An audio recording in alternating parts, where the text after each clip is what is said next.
你觉得是你的大脑创造了你的意识，还是你这个意识选择了这个大脑？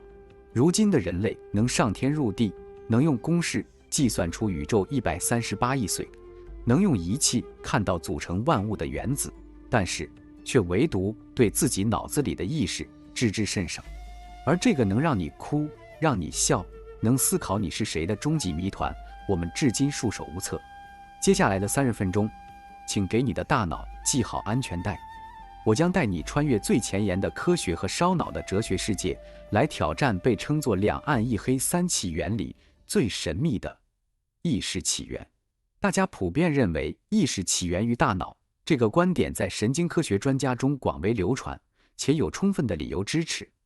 我们日常的行为和喜怒哀乐都跟脑子里庞大网络的运作紧密相连。比如，看过拳击比赛的都知道，一旦选手头部受到重击，会昏迷，会失去意识，而大脑初级视觉皮层的损伤会剥夺人有意识的视觉能力。还有像疾病或摄入某些特殊物质会影响大脑的化学环境，从而改变我们的感官、思想和情绪。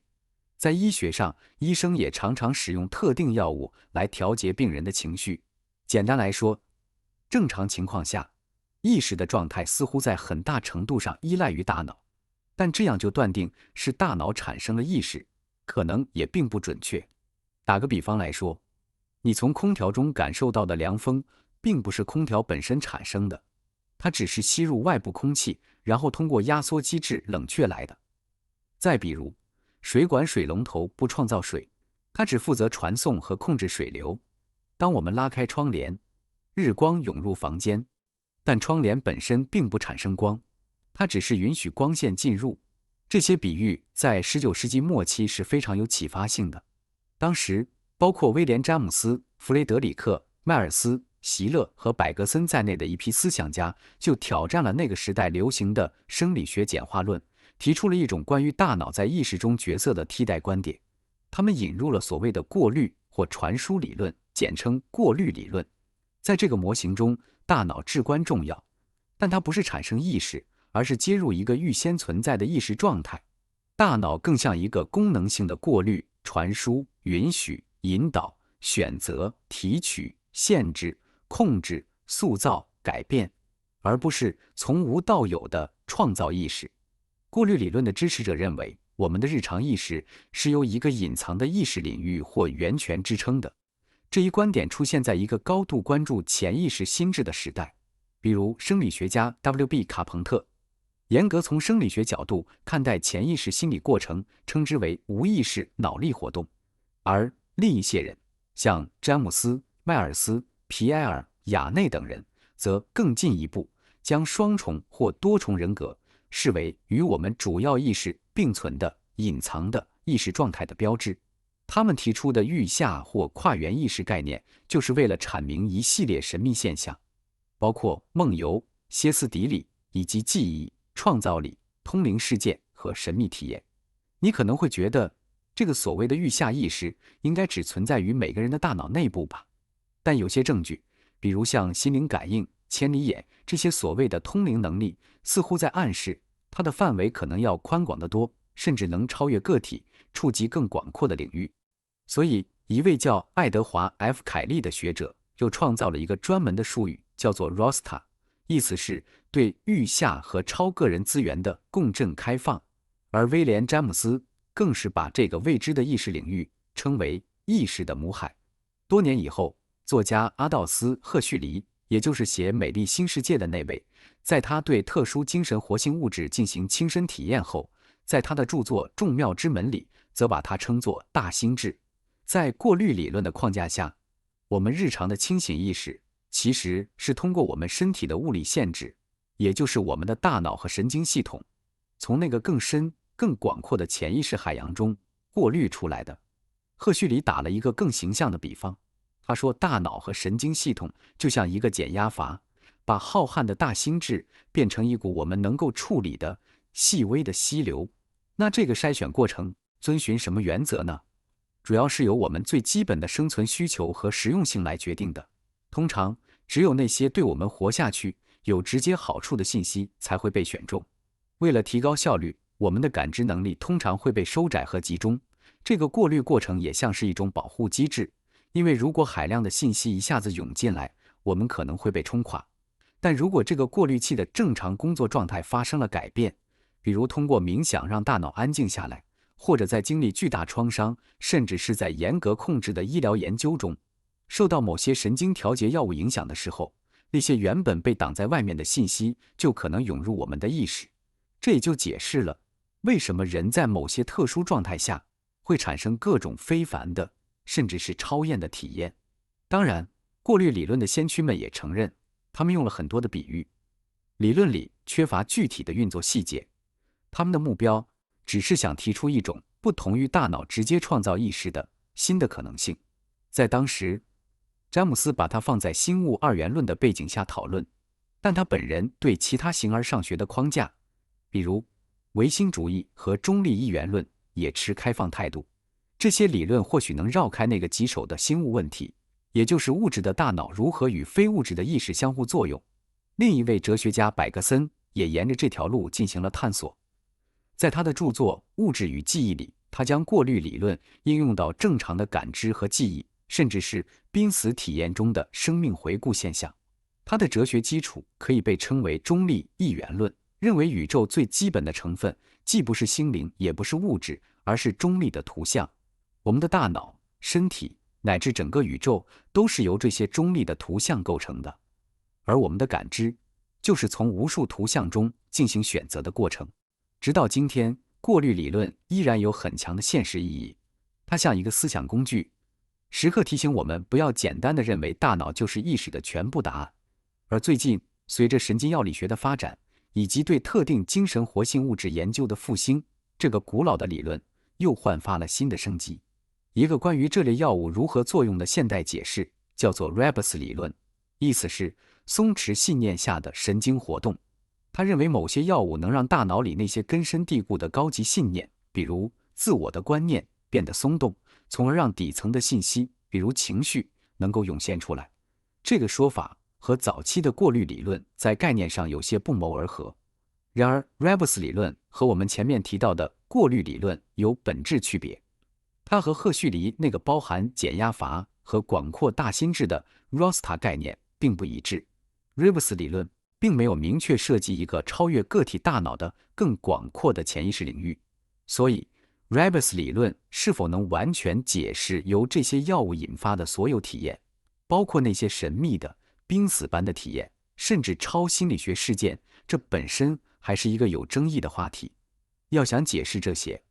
或许我们真的需要考虑那个浩瀚的大心智的存在。这就引出了我们下一个更深入的问题：如果意识真的能超越大脑，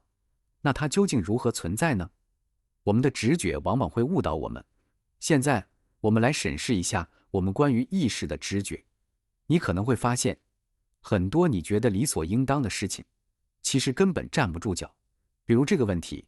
意识一定需要通过外部行为才能被观察到吗？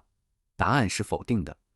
想象一下闭锁综合征，患者意识完全清醒，但全身几乎完全瘫痪。法国 ELLE 杂志的前主编让·多米尼克·鲍比就是这样，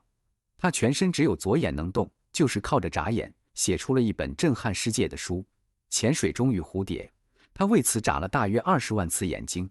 还有一个更恐怖的例子，叫术中知晓。病人在手术中意识是清醒的，能感受到手术刀划过身体，但因为麻药的作用无法动弹，也无法呼救。这些极端案例都在告诉我们，意识完全可以在没有任何外部迹象的情况下悄然存在。好，我们再回到刚才的问题，我们通常怎么判断一个东西有没有意识？看它的行为，对吧？我们凭直觉认为人有意识，但植物没有。这个看法的核心是我们默认意识需要一个大脑，但是很多我们认为只有意识生物才会有的行为，比如对伤害的反应，或者养育后代的行为，植物也能以极其复杂的方式表现出来。比如藤蔓会感知并缠绕支撑物，捕蝇草能分辨出是猎物还是雨滴。生物学家丹尼尔·查莫维茨在他的书《植物知道生命的答案》里就提到，植物细胞在受到刺激时产生的电信号和我们动物的神经细胞反应非常相似，甚至控制植物感光的某些基因在人类身上也存在，影响着我们的细胞分裂和免疫系统。如果记忆是形成、保留和回忆信息的过程，那植物也算有记忆。捕蝇草会记住第一次触摸，等待第二次才会闭合。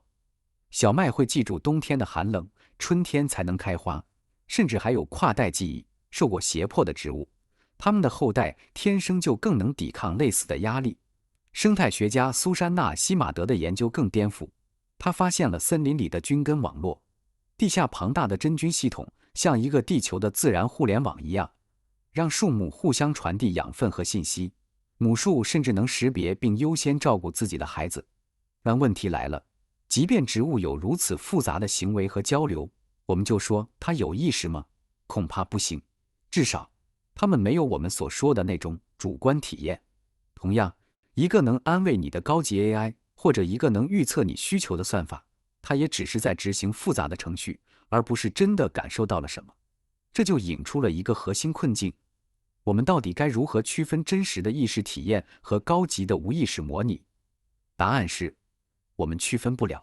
因为有意识和无意识的实体都可能表现出完全相同的行为。这又把我们带到了第二个烧脑的问题：意识对我们的行为来说是必需品吗？理论上，一个人完全可以像一个高级机器人一样，执行所有复杂的动作，表达所有复杂的思想，但内心却没有任何主观感受。这个思想实验就是哲学家大卫·查莫斯提出的哲学僵尸。想象一下，你的身边有一个僵尸朋友，他和你一样上班、聊天、看电影，但它内部是一个完全黑暗的、没有任何体验的空壳。虽然丹尼尔·丹尼特这样的哲学家认为这种东西不可能存在，因为意识就是大脑功能本身，但这个思想实验的意义在于，它强迫我们去反思：我们凭什么认定别人的行为背后一定有和我们一样的意识？这个思想实验就像摘掉了我们认知里的一副有色眼镜。我们一直以来坚信的行为等于意识这个公式，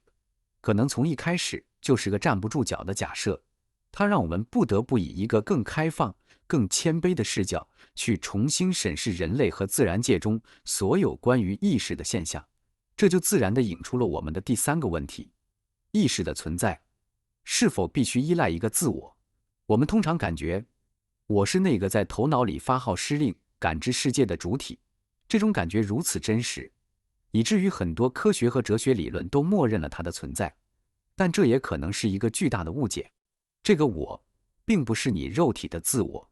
而是那个似乎住在你脑子里的身体的拥有者。这个想法最早可以追溯到笛卡尔，他认为人因为有了一个超然的灵魂实体，才变得有意识。但问题是，如果意识需要一个有意识的小人在脑子里看，那这个小人的意识又是谁给的？是他脑子里还有一个更小的小人吗？这就陷入了无限循环。哲学家丹尼尔·丹尼特把这个错误的比喻批判为笛卡尔剧场。很多现代的意识理论其实也在犯类似的错误。他们假设大脑的额叶等高级区域扮演了这个自我的角色，负责审视和加工来自大脑后部感官区域的信息。但越来越多的证据表明，额叶的活动可能更多的与报告意识体验有关，而不是产生意识本身。在一项聪明的试验中，科学家通过观察瞳孔变化来判断被试的意识状态，完全绕过了口头报告，结果发现额叶的活动大大减少了。这说明，那个会反思、会说话的自我，可能并不是意识的核心，只是意识内容的一个表达者。更直接的证据来自现象学。在深度冥想或者在某些特殊的意识状态下，很多人都报告说自我消失了，感觉自己和宇宙融为一体，但意识本身却异常清晰和强烈。这些体验证明，意识可以脱离自我而存在，它更像一个空的舞台，而自我感只是在这个舞台上上演的一出戏而已。那么，如果没有自我，意识到底是什么？一种前沿的理论认为，意识是一个系统对世界形成基本信念的能力。这里的信念不是指复杂的思想，而是指最简单的感知。比如，看到一个红色的苹果，这个观点和哲学家康德的思想不谋而合。我们永远无法直接接触到真实的世界，我们所体验到的一切都是我们意识基于不完整信息构建出的表征。而贝叶斯推断和卡尔弗里斯顿的自由能原理则解释了这个构建过程。大脑就像一个科学家，他对世界有一个预设的模型或假设，然后不断根据感官传来的新证据来修正这个模型，尽量减少意外，让模型更接近现实。我们的行为也是如此。比如你想从椅子上站起来，大脑会先形成一个我正在站着的信念，然后指挥身体行动，来消除坐着这个现实与站着这个信念之间的预测误差。在这个理论下，那个我们感觉无比真实的连贯的自我，其实也只是大脑为了解释我们持续的生命活动而构建出来的一个最稳定、最可靠的最佳猜测。阿尼尔塞斯把这称为野兽机器理论。如果我们不再坚持意识必须有一个复杂的自我才能存在，那么意识的门槛就大大降低了。它不再是人类或少数高级动物的专利，而可能是一种更基本、更广泛的存在。这就让我们不得不思考一个更大胆、更离奇的可能性：意识是否和更高的维度有关？这能解决意识的难题吗？古希腊哲学家赫拉克利特有句名言：醒着的人有一个共同的世界，但睡着的人各自转向自己的世界。这句话为我们探索意识和物质的关系提供了一个绝佳的起点。这个探索要求我们跳出传统思维，进入一个充满想象和推测的旅程，去思考空间、维度和意识之间到底有什么神秘的联系。笛卡尔把世界分成了两半，有空间延展的物质和没有空间属性的心灵。这个二元论影响了科学几百年。但像威廉·詹姆斯这样的思想家就反驳说，谁说我们的体验没有空间？你在脑海里想象一个苹果，它难道没有形状和大小吗？他专门写过一篇叫《空间性质》的文章来论述这一点。这就引出了两种空间的概念，一个是大家共享的客观的物理空间，另一个是我们每个人独有的主观的感知空间。这包括了你的想象、梦境、幻觉等等。哲学家罗素和怀特海都强调，我们感知到的空间和真实的物质空间并不是一回事。那么，有没有可能，这些不同的空间其实是同一个更高维度空间的不同投射？关于超空间的推测，为我们理解心物关系提供了一个全新的框架。莱布尼茨就曾提出，宇宙中可能存在无数个空间和世界，它们之间没有物理距离，却能并存。基于这个想法，一个叫莫尔·史密斯理论的激进猜想诞生了。他认为，我们的心理现象和物理现象可能共同存在于一个更大的多维的空间里。它不再是二元论，也不是涌现论，而是认为我们醒时共享的共同世界和我们睡时独享的个人世界都只是这个更高维空间的不同部分。我们想象中的东西和现实中的东西不是两个世界，而是在一个更宏大的空间框架里，以不同的方式存在着。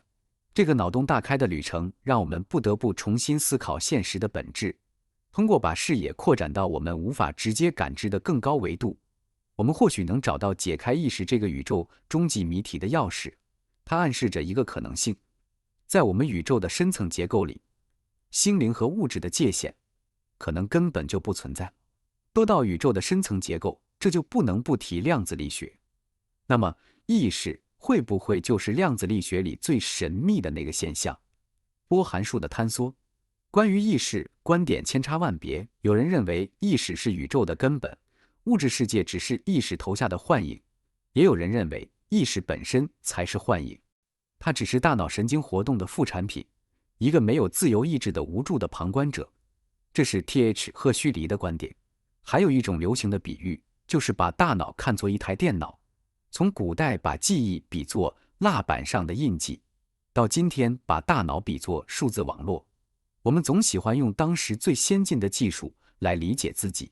但批评者认为，这个计算模型也许能解释大脑的无意识处理过程，却永远无法解释意识最核心的主观感受。算法和体验之间有一道无法逾越的鸿沟，而著名物理学家罗杰·彭罗斯则提供了一个革命性的视角，他认为意识与宇宙最基本的物理规律量子力学直接相关。他的客观坍缩理论提出，意识就产生于量子世界向我们宏观世界过渡的那个瞬间，也就是量子波函数坍缩的时刻。这个理论非常巧妙，它不仅试图解释意识的起源，还顺便解决了量子力学里最头疼的测量问题。后来，彭罗斯和麻醉学家兹图尔特·哈莫罗夫合作，提出了更具体的协同客观坍缩理论。他们认为，意识产生的具体位置就在我们大脑神经元里的微管中，这些微管里发生的量子振动就像一首交响乐，共同演奏出了我们的意识。这个理论最初被很多人嘲笑，因为大家觉得大脑又热又湿，根本不可能维持脆弱的量子效应。但近年来，越来越多的证据表明，微管里确实可能存在量子现象，这让这个理论重新回到了主流视野。从这个角度看，我们的意识体验不仅仅来自复杂的神经网络，更来自深入时空结构本身的更深层的量子过程。意识可能是宇宙的一个基本属性，它通过我们神经元里的微管在时空结构中回响，而光，特别是生物光子，可能就是连接大脑量子过程和整个宇宙意识结构的关键。在几乎所有文化里，光和意识、启蒙、神圣都有着密切的联系。这或许不仅仅是巧合。回到宇宙的黎明，正是光和有机分子的相互作用才催生了生命。原始汤里的有机分子天生就有一种自组织的倾向，不断走向更复杂的结构。这似乎在暗示，宇宙从一开始就内含着一股朝向复杂、朝向意识的驱动力。意识或许不是进化晚期的偶然产物，而是从宇宙大爆炸那一刻起就编织在现实结构中的根本力量。这听起来很玄妙，但另一位著名的神经科学家阿尼尔塞斯则从一个更接地气的角度提出了一个同样颠覆性的观点：我们所体验到的现实其实是大脑产生的一种受控的幻觉。你在麻醉下失去意识又恢复的经历就是一个绝佳的例子。当意识消失时，你和整个世界都消失了。这说明我们所谓的现实完全依赖于我们的意识体验。塞斯认为，我们的大脑被关在漆黑的头骨里，它永远无法直接接触到外部世界。它所能做的就是根据感官传来的那些模糊有限的信号，不断地去猜测外部世界到底是什么样子。而我们所感知到的这个生动稳定的世界，就是大脑做出的最佳猜测。换句话说，你我此刻所体验到的一切，都是一场由大脑精心编排的受控的幻觉。这个理论可以解释很多现象，比如各种视错觉。他也认为，那个我们感觉无比真实的自我，其实也是大脑为了更好地整合所有感官信息而构建出来的一个核心幻觉。著名的橡胶手错觉实验就证明了我们的身体感觉是多么容易被欺骗和重塑。这种内部的感知和调节对我们的生存至关重要。这也暗示着意识的根源深深地植根于生命最基本的生存需求之中。所以，理解意识可能需要我们转变视角，就像我们不再用神秘的生命力来解释生命，而是用化学和物理来理解它一样。或许有一天，我们也能把意识这个看似神秘的现象完全还原为大脑和身体相互作用的可解释的生物过程。这个转变对于治疗各种精神和神经疾病有着不可估量的意义。既然意识是一种可以被控制的幻觉，那我们能不能通过某些方式来主动调节甚至量化它呢？这就引出了对特殊神经调节药物的前沿研究。这些药物可以在严格的科学控制下极大地改变我们的意识体验。科学家克里斯·蒂莫曼等人就通过给志愿者使用这类受严格管制的药物，并结合大脑扫描技术来研究意识状态的变化。他们发现，这些药物能让受试者在短时间内体验到进入一个全新、生动、细节丰富的内心世界的感觉。当代神经科学认为，我们对现实的感知就像一场受控的幻觉，而这些药物似乎就是暂时打破了这种控制，让大脑的现实构建模型进入一种更自由、更混乱的探索模式。通过 fMRI 扫描，研究人员发现，在使用这类药物时，与清醒时占主导地位的 alpha 波会减弱，而与梦境相关的 theta 波则会提升。大脑中负责高级控制的区域活动减弱，而与想象、记忆和情感相关的区域则变得异常活跃。大脑的层级结构被打破了。理解这些药物如何影响我们的大脑，不仅仅是为了满足好奇心，它对于治疗像抑郁症、焦虑症这样以固化、消极思维模式为特征的心理疾病有着巨大的潜力。通过暂时打破这些固化的思维模型，这些药物或许能帮助患者建立更健康、更灵活的心理状态。这个研究也让我们思考另一个问题：我们体验到的意识到底是像一条连续不断的溪流，还是像电影胶片一样由一帧一帧离散的瞬间组成的？我们的主观感觉当然是前者，但很多古代哲学，比如佛教的阿毗达摩，就认为意识是一系列离散的刹那组成的。而现代认知神经科学的研究似乎也更支持后者。瑞士洛桑联邦理工学院的科学家们提出，我们的意识其实是由一个个短暂的离散的意识窗口组成的，每个窗口之间都穿插着无意识的信息处理。比如，当两个视觉刺激被快速相继呈现时，我们的大脑会把它们整合起来，让我们只感知到一个融合后的图像。这说明我们的意识其实是延迟的，它总是在无意识的大脑处理完信息之后才看到结果。这个延迟大约是400毫秒。著名的兔子幻觉也证明了这一点。如果在你的手臂上快速的有间隔地轻敲几个点，你会感觉像有一只兔子在你的手臂上连续跳跃，而不是几个孤立的点。这说明你的大脑脑补了中间的运动过程。换句话说，你所体验到的那个连续流畅的现实，其实是大脑在背后快速剪辑、拼接，甚至脑补出来的结果。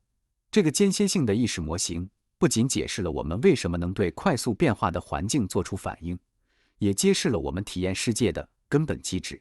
我们就像一艘船的船长，大部分时间里，我们只需要知道航行的方向，而不需要了解下面机舱里复杂而持续的运作。意识就是那个偶尔亮起的指引方向的灯塔，而不是一直在流淌的河水。在清醒和睡眠之间，还有一个非常奇特的意识状态，叫做入睡前幻觉。如果你有过快睡着时身体突然一抖，感觉像从高处坠落而被惊醒的经历，那你体验到的就是入睡抽动。这是入睡前幻觉最常见的表现。在这个半梦半醒的临界状态，人们会经历各种自发的短暂的幻觉。最常见的是视觉幻觉，比如看到各种抽象的形状、图案，还有听觉幻觉，比如听到电话响或者有人叫你的名字。著名的俄罗斯方块效应也属于此类，就是你白天反复做什么事，晚上闭上眼，脑子里就全是那个画面。虽然这种状态常常和失眠、焦虑甚至 PTSD 等问题联系在一起，但它也有一个非常有益的副作用：激发创造力。据说很多历史上的天才，比如化学家凯库勒梦到衔尾蛇，从而发现了苯环结构，还有画家达利，都曾利用这个半梦半醒的状态来解决问题和寻找灵感。因为在这个状态下，我们逻辑思维的过滤器被暂时关闭了，各种平时八竿子打不着的想法就有机会连接在一起，产生创新的火花。而比入睡前幻觉更进一步的就是清醒梦，也就是你在做梦的时候清清楚楚地知道自己在做梦。心理学家斯蒂芬·拉伯格是这个领域的先驱。清醒梦的体验是对现实是大脑的建构这个观点最直接、最震撼的证明。在清醒梦里，你可以飞翔，可以穿墙，可以随心所欲地创造世界，而这一切的感受，其真实感、细节感，完全不亚于我们清醒时的世界。这揭示了一个惊人的事实：我们的大脑本身就是一个顶级的虚拟现实生成器，它不需要任何外部的感官输入，就能创造出完整沉浸式的体验。从这个角度看，我们清醒时的意识和做梦时的意识本质上是同一种东西，都是由大脑构建的虚拟现实。唯一的区别是，清醒时的现实受到来自外部世界感官数据的持续约束和校准，而梦中的现实则只受我们想象力的约束。哲学家托马斯·梅钦格尔和神经科学家拉玛·钱德兰都支持类似的观点。认识到这一点意义非凡，它让我们谦卑，让我们明白我们所认为的客观现实其实是经过我们主观大脑深度加工后的产物。它也提醒我们，我们既是我们所处世界的体验者，也是创造者。最后，我们来聊聊一个几乎每个人都体验过的最普遍又最神秘的意识现象——既视感 déjà vu。